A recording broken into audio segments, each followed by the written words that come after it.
Continuamos en directo hablando de ese trabajo que tienen los novelistas que hoy nos visitan. Vamos a recordar que están con nosotros Federico Fernández Giordano, que es autor de la novela El libro de Novak, Fernando Jiménez López de los, autor del Templo de la Luna, y Pedro Palau Pons, autor del thriller apocalíptico, además, Apophis, El año del cometa. Hablamos de esos estados febriles, nos hemos quedado antes de la publicidad.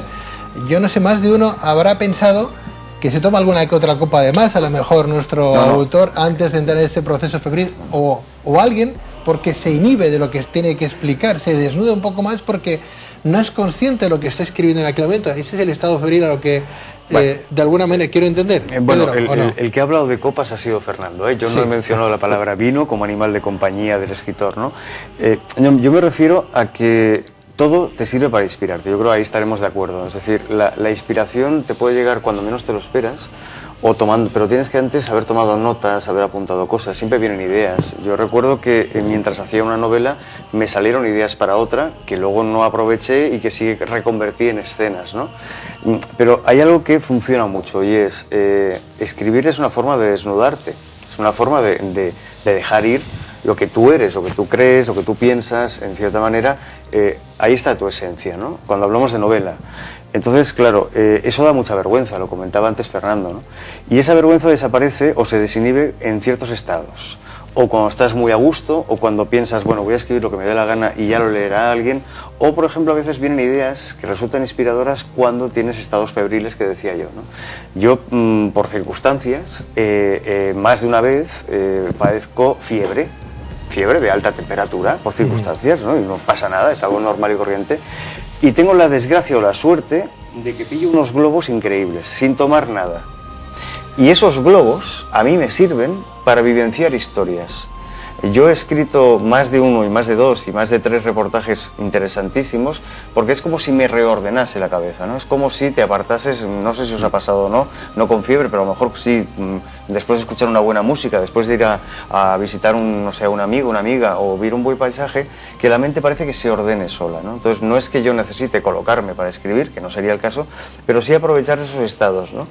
Y eso mismo cuando bebes o cuando comes, es decir, cualquier input emocional que llega a tu cabeza, a tu mente, tiene que servir como fuente de inspiración, ¿no? A veces yo recuerdo un día que por circunstancias yo estaba escuchando una música muy tétrica, yo me inspiro mucho y trabajo con música, y en ese momento estaba ejecutando y torturando a un par de personas virtualmente en el libro.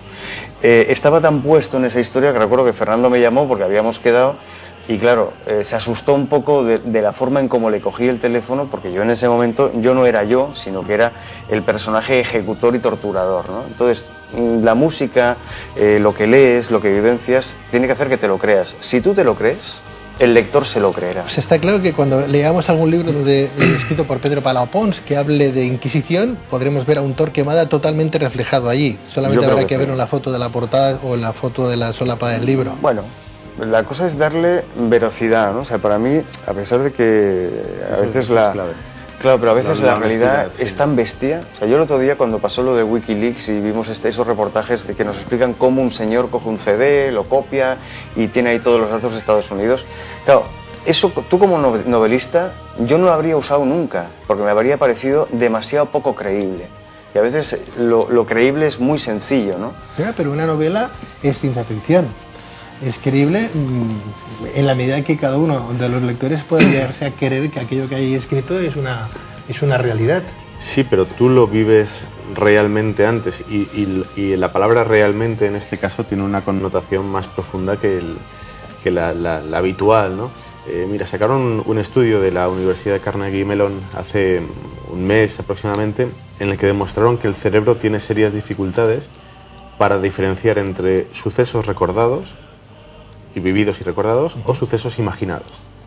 Es decir, hablaban de un acto repetitivo como por ejemplo comer bombones. Si una persona se imaginaba que comía 50 bombones y luego le ofrecías, probablemente no quería más, porque él asumía que había vivido eso, ¿no? Y yo creo que con nosotros a la hora de escribir pasa lo mismo, es decir, realmente hay muchas metáforas de diferentes escritores que todas vienen a referir lo mismo. es como si sintonizaran con un canal, como si vieran ese objeto del que yo hablaba antes, ese objeto que está, esa escena que está realmente, o como si entrevieran detrás de un visillo, ¿no? Y vieran una imagen que por fin logran enfocar, y a partir de ahí simplemente cuentan lo que ven, no lo que imaginan, cuentan lo que ven, o lo que están viviendo, o si en ese caso estás metido en la mente de un personaje y sabes cómo piensa y sabes por qué actúa de la manera que lo hace, que ojo, no actúa como tú le dices que actúa, sino él actúa como tal, y tú simplemente cuentas lo que estás viviendo, ¿no? Lo que estás viendo a través de sus ojos. Entonces realmente estás tan implicado que lo que comentaba antes Pedro de que yo le llamara y él tuviera una voz diferente a la suya, ¿no? Y una modulación diferente a la suya, es perfectamente normal, porque él no era Pedro en ese momento, era Pedro dentro de la cabeza de, no sé si era Roderick, ¿no? Roderick.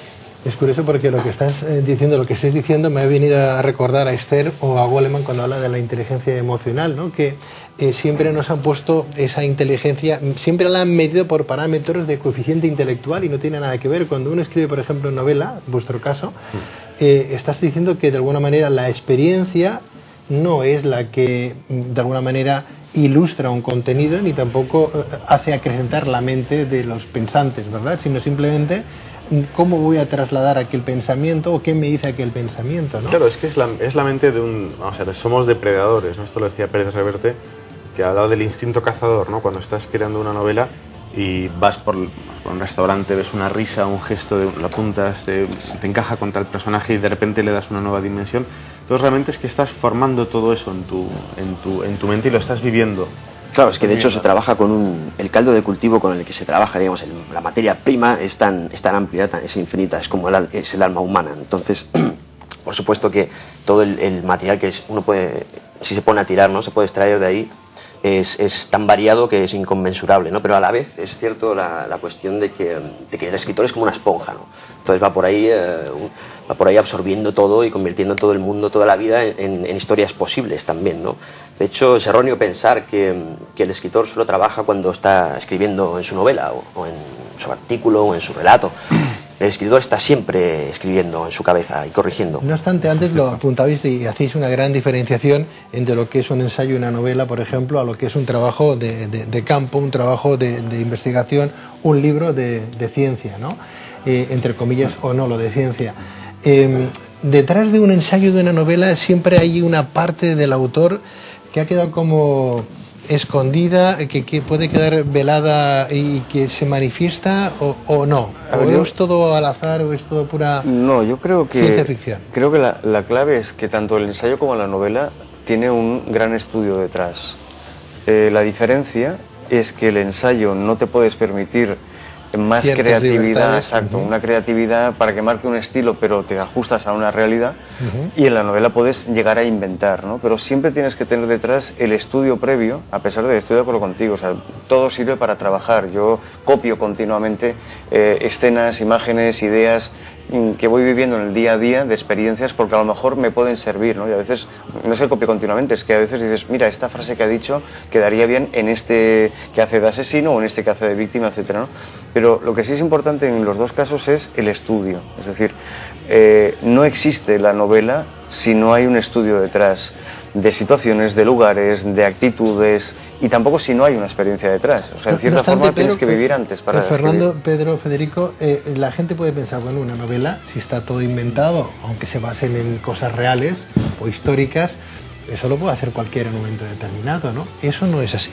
No, porque todo está inventado, pero si yo quiero explicar cómo se hace una autopsia, yo a lo mío, tengo que documentarme. O sea, yo no sé, no puedo decir, y le hicieron una autopsia, ¿no? Tengo que documentar cómo se hace una autopsia.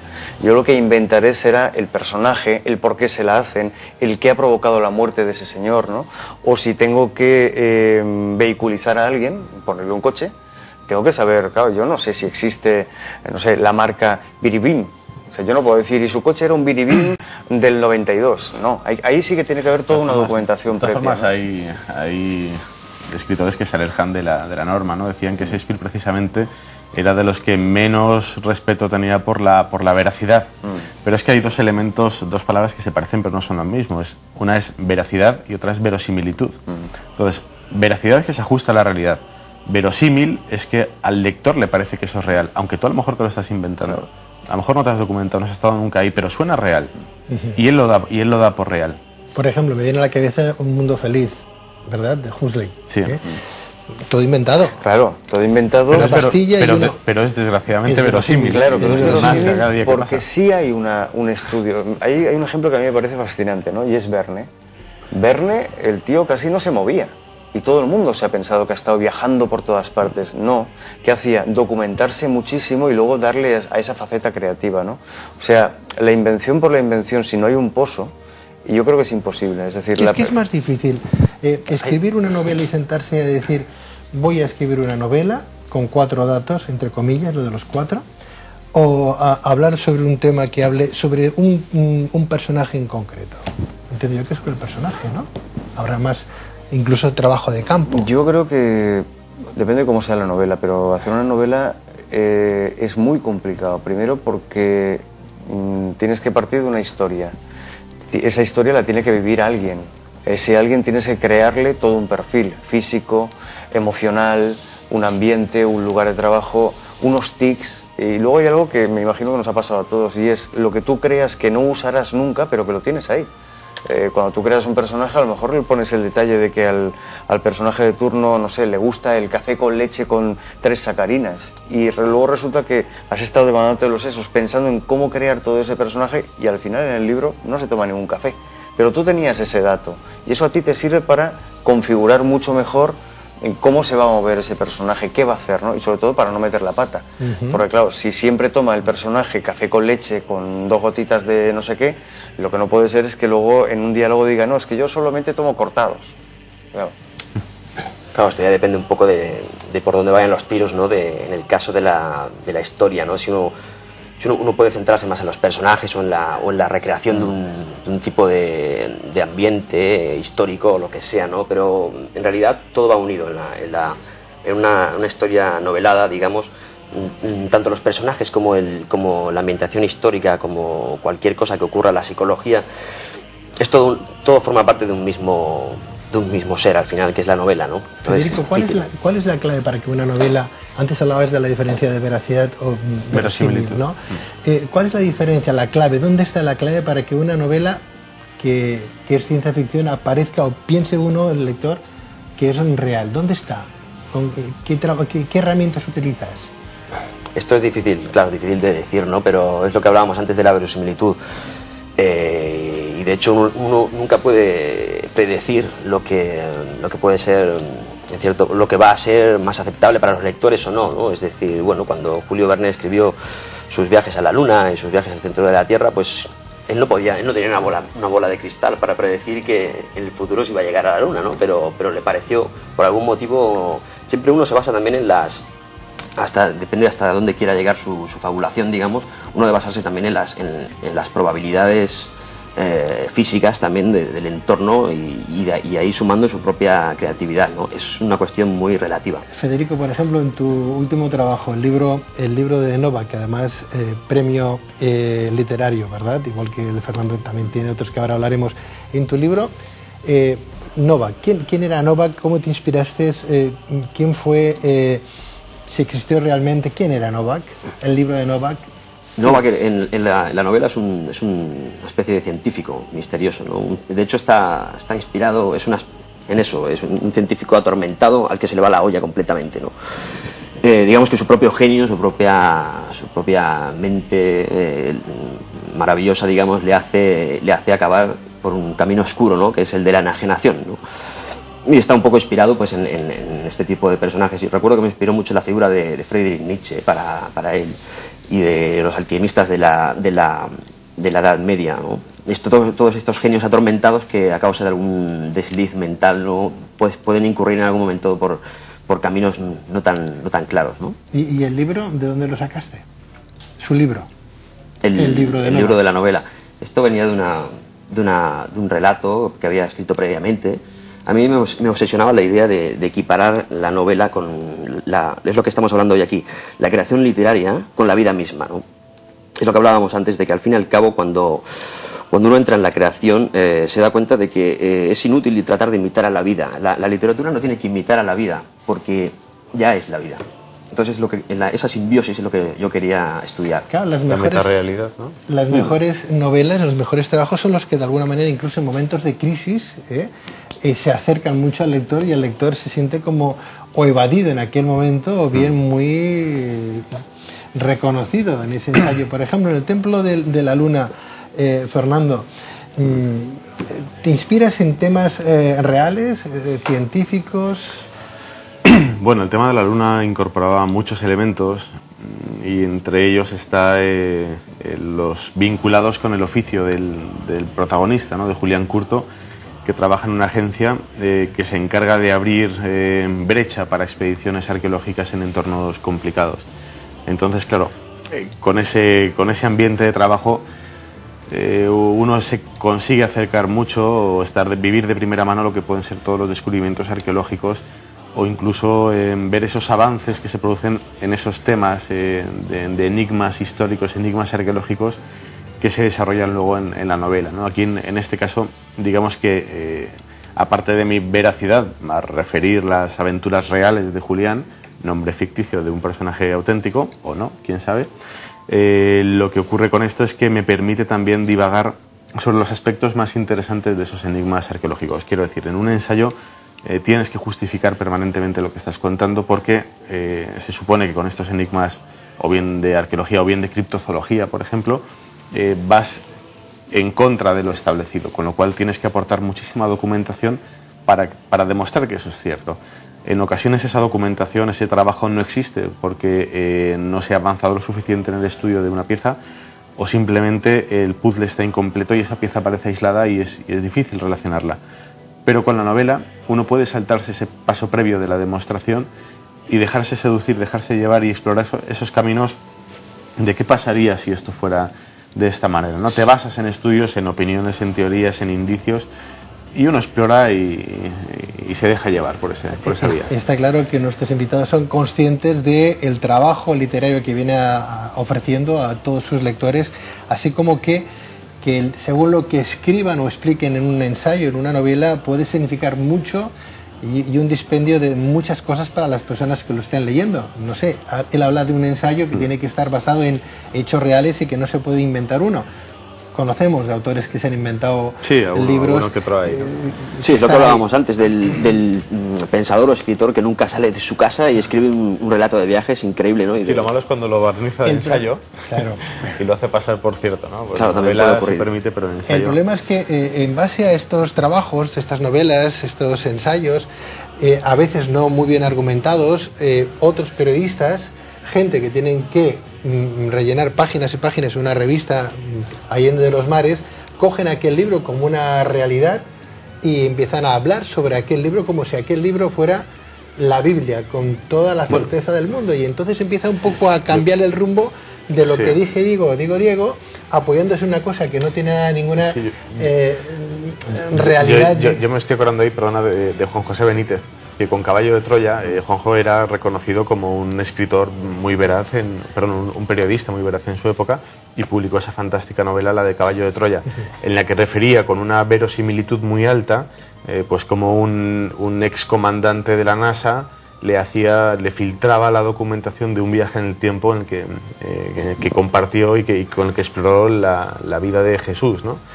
Entonces, era tal el detalle y era tal su trayectoria que en la segunda edición tuvo que poner una nota aclarativa diciendo que eso que figuraba en esa novela era ficción, porque había más de uno que pensaba que lo que estaba contando era realidad. Es decir, él se mostraba como un periodista dentro de la novela, que le llegaba esa documentación, etcétera, etcétera, y en ese caso él tuvo que aclarar que eso era ficción, pero ¿cuándo no pasará lo que tú comentabas antes, ¿no? Que uno lo da por cierto? Claro, y estamos hablando de un ensayo, pero si hablamos de una novela que está todo inventado, siempre encontrarás a alguien, periodista o no, o simplemente un lector que dirá, bueno, es que esto se olvida de que es una novela y piensa, esto está velado, pero nos están explicando algo que desde luego estaba ocurriendo. Me imagino a esta gente que, por ejemplo, con las teorías de la conspiración, que ya están diciendo que están teletransportando a Marte a personas, a lo mejor porque lo han leído en alguna novela de ciencia ficción y piensan que aquello es real.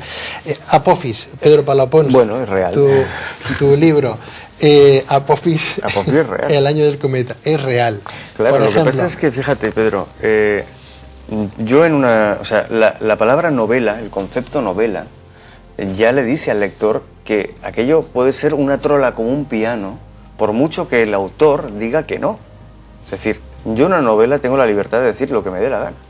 Como si... otra cosa es que yo diga, esta novela está basada en hechos reales, cuidado. O he novelado un hecho que fue verídico, pero una novela es una novela. Y ahí no hay ninguna duda. Otra cosa es que detrás de esa novela utilices la realidad para ajustarla a tu ficción. Apophis es un hecho real, se descubrió por la NASA en 2004, sabemos que va a venir para acá, sabemos que en el caso de mi novela todos los escenarios menos uno son reales, los personajes, bueno, en cierta forma son reales porque me he inspirado en personas que más o menos conozco, pero yo creo que cuando el lector busca segundas lecturas, se olvida de por qué cayó esa novela en sus manos o por qué la compró. Compró un libro para pasar un rato entretenido, para divertirse, para descubrir lo que sea, pero es que no compró un ensayo, compró una novela. Y hay personas que quieren y necesitan creer, ¿no? Y yo me he encontrado, sabes que Pedro, y tú lo sabes perfectamente, acabas de publicar tu ensayo sobre el crecimiento personal, que cuando haces un libro te toca hacer el peregrinaje por medios de comunicación, ir a conferencias, tal. Yo me he encontrado con personas que después de hacer una conferencia sobre mi novela o querían creer que ciertos datos que yo ponía allí eran reales. Y mi trabajo era decir, no, señores, es que esto no es real, ¿no? Pero es que todo lo demás que usted ha puesto sí. Bueno, a ver, sí, pero no. Pero es que esto es verdad, entonces si esto es verdad... Yo aludía a una sociedad secreta.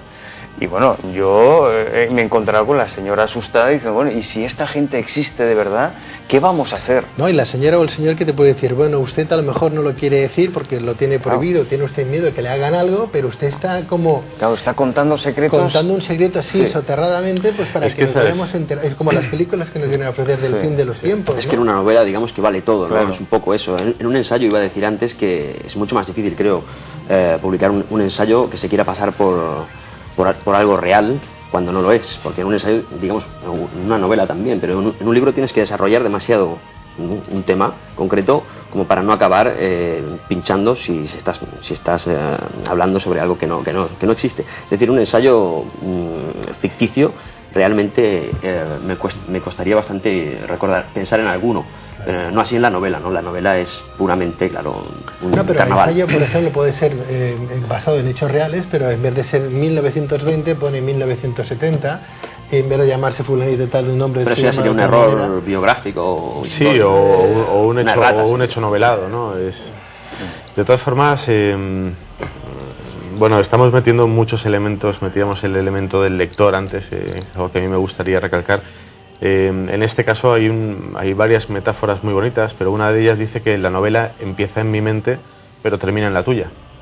Es decir, es casi como si el libro fuera una especie de máquina del tiempo o elemento de telepático, con el cual yo lo uso de canal para transmitirte una imagen que no es real hasta que se forme luego en tu mente. Con lo cual uno no sabe, es muy difícil, no hay una receta para hacer una novela de éxito o una novela que a un lector determinado le guste, porque nunca sabes qué es lo que le va a gustar en ese momento determinado, ¿no? Yo creo que cuando comentabas antes que a una persona le podía aportar en un momento dado serenidad, paz, entretenimiento, yo creo que la persona ha de estar receptiva para lo que esa novela le puede aportar y ella puede extraer. De hecho, hay veces que tienes mucha oferta a tu disposición, una biblioteca fantástica, coges un libro y no te gusta, y en ese momento escoges otro, y sin embargo 2 años después el libro que desechaste en su momento de repente lo sacas y lo saboreas como un buen coñac, ¿no? Está claro que hay libros que nos llaman,